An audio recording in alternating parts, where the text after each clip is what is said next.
চতুর্থ পরিচ্ছেদ। অজ্ঞান তিমির অন্ধস্য জ্ঞানাঞ্জন শলাকায়া চক্ষুরুন্মিলিতং येन তস্मै শ্রী গুরবে নমঃ। মাস্টারকে তিরস্কার ও তাহার অহংকার চূর্ণ করো। শ্রীরামকৃষ্ণ মাস্টারের প্রতি। তোমার কি বিবাহ হইয়াছে? মাস্টার: আজ্ঞে হ্যাঁ। শ্রীরামকৃষ্ণ শিহরিয়া: ওরে রামলাল, যা, বিয়ে করে ফেলেছে। মাস্টার ঘোরতর অপরাধীর ন্যায় অবাক হইয়া অবনত মস্তকে চুপ করিয়া বসিয়া রহিলেন। ভাবিতে লাগিলেন, বিয়ে করা কি এত দোষ? ঠাকুর আবার জিজ্ঞাসা করিলেন, তোমার কি ছেলে হয়েছে? মাস্টারের বুক ঢিপ ঢিপ করিতেছে। ভয়ে ভয়ে বলিলেন, আজ্ঞে, ছেলে হয়েছে।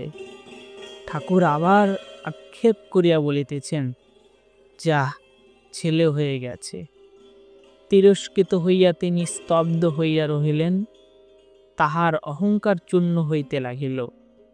কিয়ৎক্ষণ পরে ঠাকুর শ্রীরামকৃষ্ণ আবার কৃপাদৃষ্টি করিয়া সস্নেহে বলিতে লাগিলেন, দেখো, তোমার লক্ষণ ভালো ছিল। আমি কপাল, চোখ এসব দেখলে বুঝতে পারি। আচ্ছা, তোমার পরিবার কেমন? বিদ্যাসত্যি না অবিদ্যাসত্যি? মাস্টার: আজ্ঞা ভালো, কিন্তু অজ্ঞান। শ্রীরামকৃষ্ণ বিরক্ত হইয়া: আর তুমি জ্ঞানী? তিনি জ্ঞান কাহাকে বলে, অজ্ঞান কাহাকে বলে এখনো জানেন না। এখনো পর্যন্ত জানিতেন যে লেখাপড়া শিখিলে ও বই পড়িতে পারিলে জ্ঞান হয়। এই ভ্রম পরে দূর হইয়াছিল। তখন শুনিলেন যে ঈশ্বরকে জানার নাম জ্ঞান, ঈশ্বরকে না জানার নামই অজ্ঞান। ঠাকুর বলিলেন, তুমি কি জ্ঞানী?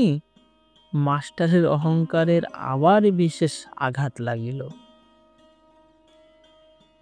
শ্রীরামকৃষ্ণ: আচ্ছা, তোমার সাকারে বিশ্বাস না নিরাকারে? মাস্টার অবাক হইয়া স্বাগত: সাকারে বিশ্বাস থাকলে কি নিরাকারে বিশ্বাস হয়?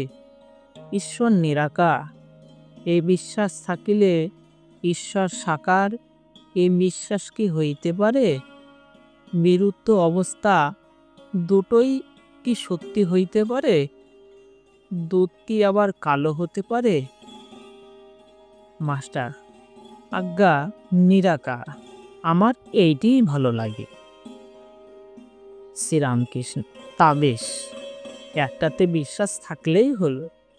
নিরাকারে বিশ্বাস, তা তো ভালোই। তবে এ বুদ্ধি করো না যে এইটি কেবল সত্য আর সব মিথ্যা। এইটি যেন যে নিরাকারও সত্য, আবার সাকারও সত্য। তোমার যেটি বিশ্বাস সেটি ধরে থাকতি।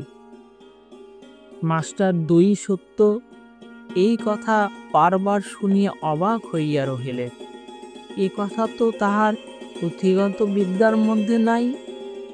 তাহার অহংকার তৃতীয়বার চূর্ণ হইতে লাগিল, কিন্তু এখনো সম্পূর্ণ হয় নাই। তাই আবার একটু তর্ক করিতে অগ্রসর হইলেন। মাস্টার: আজ্ঞা, তিনি সাকা, এ বিশ্বাস যেন হলো, কিন্তু মাটির প্রতিমা তিনি তো নন। শ্রীরামকৃষ্ণ: মাটি কেন গো? চিন্ময়ী প্রতিমা। মাস্টার চিন্ময়ী প্রতিমা বুঝিতে পারিলেন না। বলিলেন, আচ্ছা, যারা মাটির প্রতিমা পুজো করে তাদের তো বুঝিয়ে দেওয়া উচিত যে মাটির প্রতিমা ঈশ্বর নয়, আর প্রতিমার সম্মুখে ঈশ্বরকে উদ্দেশ্য করে পুজো করা উচিত। শ্রীরামকৃষ্ণ বিরক্ত হইয়া: তোমাদের কলকাতার লোকের ওই এক, কেবল লেকচার দেওয়া আর বুঝিয়ে দেওয়া। আপনাকে কে বোঝায় তার ঠিক নাই, তুমি বুঝাবার কে? যার জগৎ তিনি বুঝাবেন।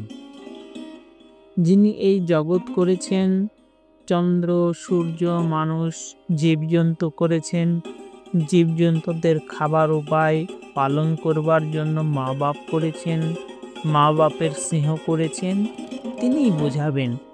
তিনি এত উপায় করেছেন, আর এ উপায় করবেন না, যদি বোঝবার দরকার হয় তিনিই বোঝাবেন। তিনি তো অন্তর্যামী। যদি কই মাটির প্রতিমা পুজো করাতে কিছু ভুল হয়ে থাকে, তিনি তো জানেন না, তাকেই ডাকা হচ্ছে। তিনি ওই পুজোতেই সন্তুষ্ট হন। তোমার ওর জন্য মাথা ব্যথা কেন? তুমি নিজের যাতে ভালো হয়, জ্ঞান হয়, ভক্তি হয়, তারই চেষ্টা করো। এইবার তাহার অহংকার বোধ হয় একেবারে চূর্ণ হইল। তিনি ভাবিতে লাগিলেন, ইনি যা বলেছেন তা তো ঠিক। আমার বোঝাতে চাওয়ার কি দরকার? আমি কি ঈশ্বরকে জেনেছি, না আমার তার উপর ভক্তি হয়েছে? আপনি শুতে স্থান পায় না, শঙ্করাকে ডাকে। জানি না, শুনি না, পরকে বোঝাতে যাওয়া বড়ই লজ্জার কথা ও হীন বুদ্ধির কাজ। এ কি অঙ্কশাস্ত্র, না ইতিহাস, না সাহিত্য যে পরকে বোঝাবো? এ যে ঈশ্বর তত্ত্ব, ইনি যা বলেছেন মনে বেশ লাগছে। ঠাকুরের সহিত তাহার এই প্রথম ও শেষ তর্ক। শ্রীরামকৃষ্ণ। তুমি মাটির প্রতিমা পূজা বলছিলে, যদি মাটিরই হয় সে পূজাতে প্রয়োজন আছে। নানা রকম পূজা ঈশ্বরই আয়োজন করেছেন। যার জগৎ তিনি এসব করেছেন অধিকারী ভেদে। যার যা পেটে সয় বা সেইরূপ খাবার বন্দোবস্ত করে। এক মার 5 ছেলে, বাড়িতে মাছ এসেছে। মা মাছের নানা রকম ব্যঞ্জন করেছেন, যার যা পেটে সয়। কারো জন্য মাছের পোলাও, কারো জন্য মাছের অম্বল, মাছের চচ্চড়ি, মাছ ভাজা, এসব করেছেন। যেটি যার ভালো লাগে, যেটি যার পেটে সয়। বুঝলে মাস্টার? আজ্ঞে হ্যাঁ।